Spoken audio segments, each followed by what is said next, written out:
Militer Ukraina rugi besar. Drone Lancet Rusia benar-benar menjadi mimpi buruk pasukan Zelensky. Batalion Kaskad Donetsk tanggal 24 April merilis rekaman drone Lancet menghabisi peluncur roket ganda BM Grad 21 Ukraina. Peluncur roket ganda ini hancur setelah drone mendarat. Terlihat ledakan saat drone mendarat.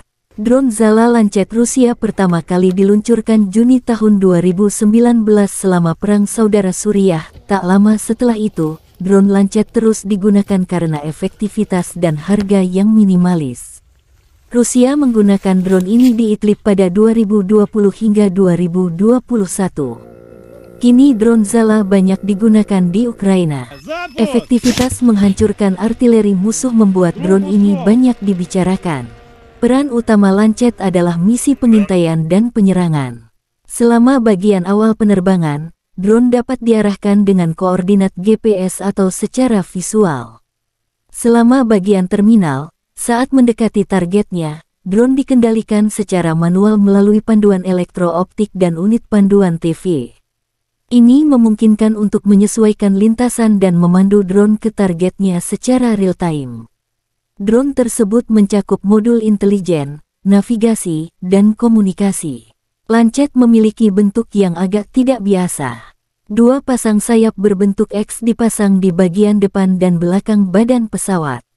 Ini didukung oleh motor listrik yang menggerakkan baling-baling dua bilah yang terletak di bagian belakang. Versi standar memiliki jangkauan maksimum 40 km dan daya tahan sekitar 40 menit. Bobotnya hanya 12 kg berkat penggunaan material plastik dan komposit pada strukturnya. Drone semacam itu mampu melayang di udara dan menukik ke bawah pada target dengan kecepatan hingga 300 km per jam untuk mengenai bagian yang paling rentan. Hal lain, drone menuju sasaran juga bisa direkam.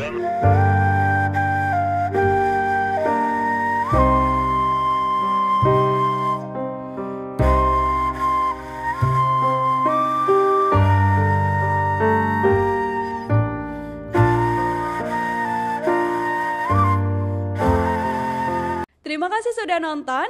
Jangan lupa like, subscribe, dan share ya.